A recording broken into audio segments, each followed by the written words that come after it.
ఓం సాయిరాం. బాబా భక్తులందరికీ కూడా నమస్కారం అండి. అందరూ కూడా సుఖంగా సంతోషంగా ఎప్పుడూ కూడా ఆనందంగా ఉండాలి అని చెప్పి ఆ బాబాగారి తరపున నేను కూడా మనస్ఫూర్తిగా కోరుకుంటున్నాను.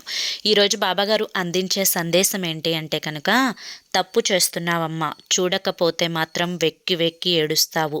ఈ దోషమే అన్ని కష్టాలకు కూడా కారణమవుతుంది.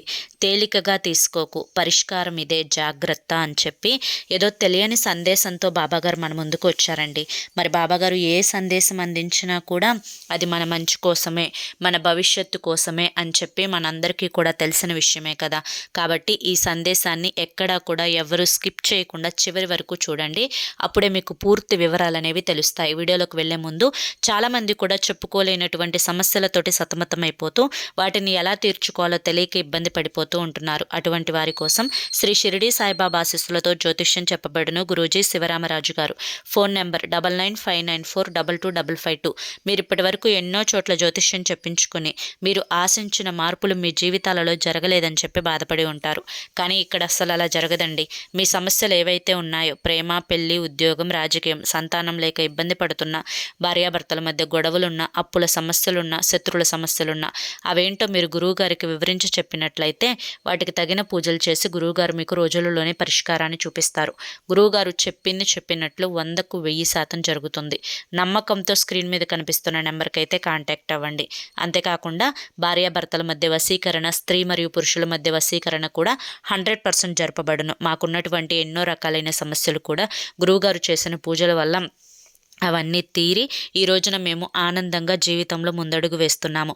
అలాగే మీ జీవితాల్లో కూడా సంతోషాలు రావాలి అన్నా, ఆనందాలు రావాలి అన్నా ఈ నెంబర్కి అయితే వెంటనే కాంటాక్ట్ అవ్వండి.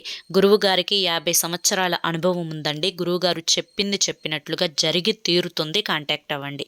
ఇక మనం ఆలస్యం చేయకుండా బాబాగారి యొక్క సందేశం ఏంటో తెలుసుకుందాం. బిడ్డ, ఎన్నో రకాల సమస్యలు వస్తున్నాయి, ఎన్నో బాధలు వస్తున్నాయి, ఎన్నో నన్ను పట్టి పీడిస్తున్నాయి, వెంటాడి వేధిస్తున్నాయి అని చెప్పి ఇన్ని రకాలుగా ఆలోచిస్తూ మనసుని గందరగోళం చేసుకుంటూ ఉన్నావు. ఈ కొత్త సంవత్సరం నుంచి జీవితాన్ని కొత్తగా ప్రారంభించాలి అనుకుంటున్నావు. అలాగే పాత సంవత్సరంలో పడిన కష్టాలని, సమస్యలను అన్నింటినీ కూడా దూరం చేయమని చెప్పి ప్రతిరోజు కూడా నన్ను ఆశగా అడుగుతూ ఉన్నావు. అలాగే నీకొచ్చే సమస్యలకు 4 గోడల మధ్య వెక్కి వెక్కి ఏడుస్తూ కన్నీటిని పెట్టుకుంటున్నావు. అసలు ఇన్ని కష్టాలు పడటానికి, ఇన్ని బాధలు రావడానికి కారణమేంటో నీకు తెలుసా? ఈ కారణమేంటో నీకు తెలిసినప్పుడు నిజంగా నువ్వు ఆశ్చర్యపోతావు. అసలు కారణమేంటో తెలుసుకోవాలి అంటే ఇప్పుడు నేను చెప్పే ఈ చిన్న కథని జాగ్రత్తగా విను. కథలోనే పూర్తిగా అర్థమయ్యే విధంగా నీకు బోధపడుతుంది. అనగనగనగా ఒక ఊరిలో, ఇది నిజంగా జరిగిన సంఘటన, ఒక పెద్ద గవర్నమెంట్ ఉద్యోగస్తుడు ఉన్నాడు. ఈయనకు గవర్నమెంట్ ఉద్యోగస్తుడు అంటే ఒక ఐఏఎస్ అనమాట. అతనికి బయటకు వెళ్తే ఒక ప్రోటోకాల్ ఉంటుంది. ప్రోటోకాల్ అంటే తెలుసు కదా, వెనకమాల బాడీ గార్డులు, పోలీసులు, ఇలా చాలామంది కూడా వారి వెనుకనే ఉంటారనమాట. ఈయన ఎంతో కష్టపడి ఒక పేద కుటుంబం నుంచి పైకొచ్చిన వ్యక్తి. మళ్ళీ చెప్తున్నాను, ఇది నిజంగా జరిగిన సంఘటన. చాలా కష్టపడి చదువు విలువ ఏంటో తెలుసుకొని ఎన్నో కష్టాలతోటి ఎంతో కష్టపడి ఐఏఎస్ అయితే అవుతారనమాట. అయితే తను చదువు మీద ఎంత ఆసక్తిగా ఉన్నాడో తనకి వచ్చిన ఉద్యోగం మీద కూడా అంతే ఆసక్తిగా ఉంటాడు. ఎప్పుడూ కూడా ఎవరిని మోసం చేయకూడదు, ఎవరిని కూడా కష్టపెట్టకూడదు, తన ఉద్యోగానికి 100% న్యాయం చేయాలి అన్న ఉద్దేశంతో తను పనిచేస్తూ ఉండేవాడు. ఒకరోజు వాళ్ళ భార్య ప్రశ్నించిద్దనమాట, ఏమండి, ఎప్పుడూ కూడా ఉద్యోగం ఉద్యోగం ఉద్యోగం అని చెప్పి మీకు ఇంటి ధ్యాసనే మర్చిపోయారు. మీరు అసలు ఇంటినే మీరు పట్టించుకోవడం లేదు.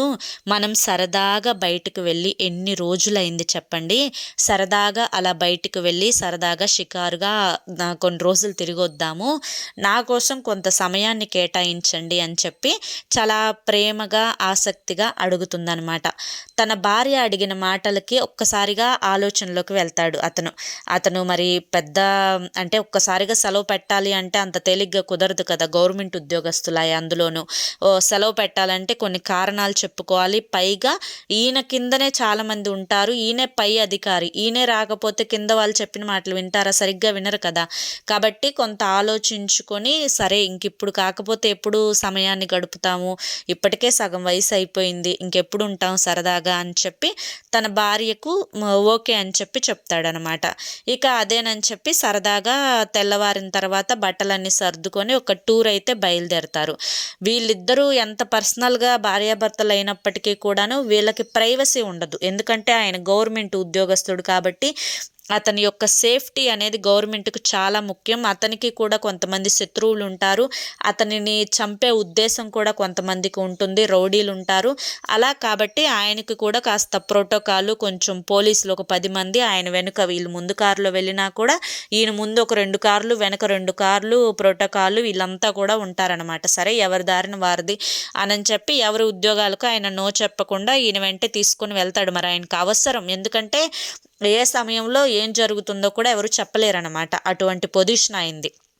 ఇక మంచిగా వెళ్తూ ఉంటాడనమాట. అలా ఊరు దాటి వేరే ఊరు దాటి కొంచెం ఒక పల్లెటూరు వాతావరణం, ఒక అడవి లాంటి ప్రాంతంలోకి వాళ్ళు వస్తారు. అలా వచ్చినప్పుడు వాళ్ళ ఆవిడకి అక్కడ ఒక మామిడి తోట అయితే కనిపిస్తుంది. ఆ మామిడి తోటను చూడంగానే ఎప్పుడో చిన్ననాటి జ్ఞాపకాలు, ఇప్పుడు మనకైనా చూడండి ఏదైనా ఊరు వెళ్ళేటప్పుడు ఏదైనా తోటలు చూస్తే ఆ చిన్నప్పుడు మేము ఆ తోటల్లో వనభోజనాలు చేసేవాళ్ళం, చిన్నప్పుడు మా ఫ్రెండ్స్తో వచ్చి ఆడుకునే వాళ్ళం అని చెప్పి అలా అనిపిస్తూ ఉంటుంది కదా. అలాగే వాళ్ళ ఆవిడకి కూడా అనిపించిందనమాట. అనిపించి ఏమంటే ఒక్కసారి ఇక్కడ ఆగుదాము, ఇక్కడ ఆగి కొంచెం సేపు తోటలో ఒక 10-15 నిమిషాలు ఉండేసి వెళ్దాము అని చెప్పి అంటుంది. మరి భార్య కోసమే కదా అని పనులన్నీ పక్కన పెట్టుకొని వచ్చాడు, తన మాట కాదంటే ఎలా. అందుకని చెప్పి ఇంకా తన వైఫ్ని తీసుకొని మామిడి తోటలోకి వెళ్తారు. చుట్టూతో పోలీసులు కూడా ఒక సరౌండింగ్ అయితే వేసేస్తారు. వాళ్ళ మధ్యలో మామిడి తోటలో అన్నీ చూస్తా ఏవో చిన్ననాటి జ్ఞాపకాలు, పాత జ్ఞాపకాలు ఇవన్నీ కూడా చూస్తూ చెప్పుకుంటూ ఉన్నారనమాట. అలా చూస్తూ ఉండంగానే వాళ్ళ ఆవిడకి ఏంటంటే ఒక పిచ్చుక గూడు కనిపిస్తుంది. ఆ పిచ్చుక గూడుని చూసి వాళ్ళ ఆవిడకి చాలా ముచ్చటగా అనిపిస్తుంది. ఈ అమ్మాయి అంటే వాళ్ళ ఆవిడ ఇంట్లో ఆడవాళ్ళు చూడండి అలంకరణకు ఎక్కువగా ఇష్టపడుతూ ఉంటారు. ఇంటిని కూడా చక్కగా అలంకరించుకోవాలి, చక్కగా సిద్ధం చేసుకోవాలి, మంచిగా చేసుకోవాలి అని చెప్పి ఇట్లా అలంకరణకు ఎక్కువ ఇష్టతనైతే చూపిస్తారనమాట. అలాగే ఆ పిచ్చుక గూడుని తీసుకొని వెళ్ళి వాళ్ళ ఇంట్లో షోకేస్లో అందంగా అలంకరించుకుందాము అన్న ఐడియా ఆవిడకి వచ్చి, ఏమండి నాకు ఆ పిచ్చుక గూడు కావాలి, నాకు ఆ పిచ్చుక గూడుని ఎలాగైనా కానీ దింపించి నాకు ఇవ్వండి, మన ఇంట్లో షోకేస్లో పెట్టుకుంటానని చెప్పి అడిగితే సరేనని చెప్పి ఒక పోలీసుని రమ్మని చెప్పి పిచ్చుక గూడు తీయమని చెప్పి చెప్తాడు. మరి పోలీసులు ఈ చెట్లు ఎక్కటాలు ఇవన్నీ కూడా వాళ్ళకి అంత ఇదిగా అనిపించదు కదా. ఇక దూరంగా పోలీసు అటు ఇటు చూస్తే ఒక కుర్రోడు కనిపిస్తాడు. ఆ కుర్రోడు పేరు రాజేష్ అనమాట. ఆ రాజేష్ ఏంటంటే గొర్రెలు తోలుకొని అడవిలోకి వచ్చి రోజు గొర్రెలు మేపుకుంటూ ఉంటాడు. ఆ రాజేష్ని పిలిచి, ఏంటి బాబు నువ్వు ఇక్కడ గొర్రెల్ని మేపుతూ ఉంటావా, రోజు వస్తావు ఇక్కడికంటే? అవును సార్ నేను రోజు వస్తాను ఇక్కడికి అంటే, ఏం లేదు నీకు ఒక పని చెప్తాను, ఆ పని చేసినందుకు నీకు డబ్బులు ఇస్తాను, ఆ పైన చెట్టు మీద పిచ్చుగూడు కనిపిస్తుంది కదా, ఆ పిచ్చుగూడు తీసి నువ్వు నాకు ఇవ్వు అని చెప్పి పోలీస్ అయితే చెప్తాడనమాట. దానికి రాజేష్ ఒప్పుకోడు. చిన్నపిల్లోడే, అబ్బాయికి 16 ఏళ్ళేమో ఉంటాయి. దానికి ఒప్పుకోడు. అదేంటి పోలీసుని చెప్తున్నాను, నువ్వు తీయి, అక్కడ ఉంది ఎవరో తెలుసా, పెద్ద సార్ ఆయన కావాలన్నాడు, ఆయన వైఫ్ కావాలంది, నీకు ఎంత కావాలంటే అంత ఇస్తాను, 10 రూపాయలు ఎక్కువే ఇస్తానులే తీయ అని చెప్పంటాడు. అయ్యో సార్ లేదు సార్ డబ్బు కోసం కాదు, నేను తీయను అని చెప్పి గట్టిగా చెప్పేస్తాడనమాట. దానికి పోలీసులకు కోపం వచ్చింది. ఇదంతా ఆయన దూరం నుంచి చూస్తూ ఉన్నాడు. ఎవరో అబ్బాయి ఏంటి అరుస్తున్నావు ఏంటి ట్రెండీ అని చెప్పి ఈ సార్ పిలుస్తాడనమాట. ఈ పెద్ద ఆయన పిలుస్తాడు. పిలిస్తే ఆ బాబుని అడుగుతాడు, ఏంటి ఇదంటే, నాకు పిచ్చుగూడు తీయమని చెప్పి మీ పోలీసులు చెప్తున్నారు, నేనైతే తీయను అని చెప్పి ధైర్యంగా చెప్తాడు. మరి తనేం తప్పు చేయడు, కష్టపడి పని చేసుకునేవాడు, గొర్రెలను కాచుకునేవాడు. ఆ అబ్బాయికి ఏం భయం ఉంటుంది పోలీసులు అంటే? నా తప్పు చేస్తే పోలీసులకు భయపడాలి కానీ విడిగా ఎందుకు భయపడాలి పోలీసులకి? అంత అవసరం లేదు కదా. ఇక సరేనని చెప్పి పోలీసులకి నో అని చెప్పేసేస్తాడనమాట. చెప్తే లేదు బాబు తీయి, మాకు ఇంటికి తీసుకెళ్తాను దీన్నంటే, మీరు ఇంటికి తీసుకెళ్లరు ఇదంతా కాదు సార్, నాకు మా అమ్మ చెప్పింది. ఏంటి అంటే కనుక ఆ పిచ్చుక గూడులో ఆ పిచ్చుక గుడ్లు పెట్టుకుంటుంది, పిల్లల్ని పెట్టుకుంటుంది. ఆ పిల్లలు వాళ్ళ అమ్మ కోసం సాయంత్రం దాకా ఆకలితో ఎదురు చూస్తూ ఉంటాయి. ఆ బయటికి వెళ్ళిన తల్లి పిచ్చుక కూడా ఎంతో కష్టపడి తన బిడ్డల కోసం అని చెప్పి ఆహారాన్ని తీసుకొని వస్తుంది. ఆ యొక్క కుటుంబం ఎంతో ఆశతోటి ఆ తల్లి ఆ బిడ్డల కడుపు నింపి సాయంత్రానికి చక్కగా ఈ గూడుని నిర్మించుకున్నాయి కదా, ఎంతో ఇష్టంగా ఆ గూడిలో ప్రశాంతంగా నిద్రపోతాయి. మళ్ళీ పొద్దున్నే ఆహారం కోసం వెతుకులాటకి వెళ్తాయి. ఆ పిల్లలు అవి గుడ్లు అసలు పొదిగించుకుందో లేదో, ఆ పిల్లలు పసిపిల్లలు, వాటికి ఇప్పుడు నిర్దాక్షిణంగా అక్కడి నుంచి గూడు నేను తీసేస్తే, సార్ నేను ఆ గూడుని మామూలుగా తేలిగ్గా తీసేయగలను, కానీ ఆ తల్లి వచ్చినప్పుడు ఆ పిల్లల్ని వెతుక్కుంటూ ఎంత కష్టపడుతుంది, ఆ పిల్లలు కనిపించకపోయేసరికి ఎంత బాధపడుతుంది. అయ్యో నా బిడ్డల కోసం నేను ఆహారాన్ని తీసుకొని వచ్చానే, నా గూడు ఏమైపోయిందా, నా ఇల్లు ఏమైపోయిందా, నా పిల్లలు ఏమైపోయారా అని చెప్పి ఆ పిచ్చుక గుండాగి చచ్చిపోతుంది కదా సార్. ఇంతకంటే పెద్ద పాపం ఇంకోటి ఏదైనా ఉంటుందా? నాకు మా అమ్మ చెప్పింది సార్, అట్లా గూడుల్ని కదిలించకూడదు, అలా చేస్తే మహా పాపం అని చెప్పి నాకు మా అమ్మ చెప్పింది సార్. నేను మా అమ్మ చెప్పిన మాటని జవదాటను అని చెప్పి మొహాన్ని చెప్పేస్తాడనమాట. పెద్ద ఆయనకి కూడా, పెద్ద సారుకు కూడా చెప్పేస్తే ఒక్కసారిగా చెంపకేసి చెల్లు అని చెప్పి పీకినట్లుగా అనిపిస్తుంది ఆ పెద్ద ఆయనకి, ఆ సార్కి. నేను ఇంత చదువు చదివాను, ఇన్ని బుక్స్ చదివాను, ఇవాళ రోజున ఒక ప్రభుత్వ ఉద్యోగస్తుడిని, ఒక నలుగురు గౌరవాన్ని ఇచ్చే ఒక పొజిషన్లో ఉన్నాను నేను. ఇంత చేసినా కూడా నాకు రాని ఆలోచన ఈ బాబుకి వచ్చింది. ఈ అబ్బాయికి ఎంత లోకజ్ఞానం ఉంది, ఒక పాపం చేయకూడదు అని చెప్పి ఎంత ఆలోచించాడు. అయ్యో అందులో పిల్లలు ఉంటాయి, ఆ తల్లి వస్తుంది, నాకెందుకు ఇవన్నీ తెలుసు కానీ నాకెందుకు ఆలోచన కలగలేదు అని చెప్పి ఆ బాబుని, నిజమేనయ్యా శభాష్ నువ్వు చెప్పింది, నువ్వు మీ అమ్మ మాట మీదనే ఉండు, మీ అమ్మ నీకు మంచి దారిని నేర్పిస్తుంది, మంచి దారిలో నడుస్తున్నావు నువ్వు, మీ అమ్మ చెప్పినట్లుగానే విను, ఇదే సరైన పద్ధతి, నాదే తప్పు అని చెప్పి ఇదంతా వీళ్ళు మాట్లాడుకుంటుంటే వాళ్ళ ఆవిడ కూడా వింటుంది కదా అక్కడ ఉండి, తనకు కూడా కరెక్టే అని చెప్పి అనిపిస్తుంది అనమాట. మరి తను కూడా ఒక ఆడదే కదా, అందులోనూ అంతకుముందు ఆ అమ్మాయికి అంటే వాళ్ళ ఆవిడకి ఒక ప్రెగ్నెన్సీ వచ్చి అది పోతుందన్నమాట. ఆ బిడ్డ చనిపోయినప్పుడు ఎంత బాధపడిందో వాళ్ళిద్దరికీ తెలుసు, అది ఆ నరకాన్ని వాళ్ళు చూశారు కాబట్టి వాళ్ళకి వెంటనే అది అర్థమైందనమాట.